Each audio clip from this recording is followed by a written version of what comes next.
ଗଅଁଦିଆରେ ଜିଲ୍ଲାପାଳଙ୍କ ଜନ ଅଭିଯୋଗ ଶୁଣାଣି ଶିବିର।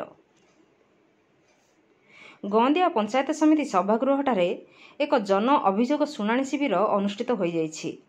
ଢେଙ୍କାନାଳ ଜିଲ୍ଲାପାଳ ଅମୃତ ଋତୁରାଜଙ୍କ ଅଧ୍ୟକ୍ଷତାରେ ଉକ୍ତ ଜନ ଅଭିଯୋଗ ଶୁଣାଣି ଶିବିରରେ ଜିଲ୍ଲା ଆରକ୍ଷୀ ଅଧୀକ୍ଷକ ମଦକର ସନ୍ଦୀପ ସମ୍ପଦ, ପିଡି ଜ୍ୟୋତି ଶଙ୍କର ସାହୁ, ଜରୁରୀକାଳୀନ ଅଧିକାରୀ ଆଶିଷ କୁମାର ଦାସ, ଡିଏଫଓ, ଜିଲ୍ଲା ମୁଖ୍ୟ ଚିକିତ୍ସାଧିକାରୀ ଅଶୋକ ଦାସ ପ୍ରମୁଖ ଯୋଗଦାନ କରିଥିଲେ।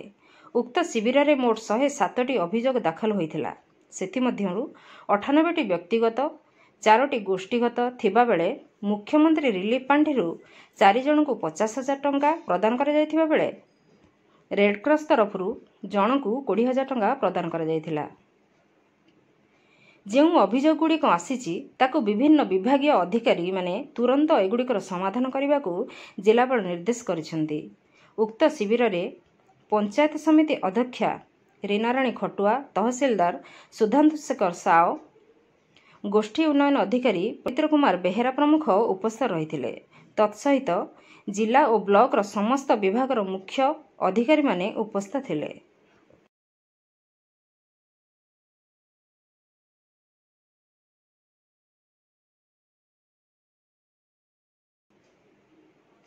ଢେଙ୍କାନାଳରୁ ସୌମ୍ୟରଞ୍ଜନ ମହାନ୍ତିଙ୍କ ରିପୋର୍ଟ, ନାଗରାଜ ନ୍ୟୁଜ।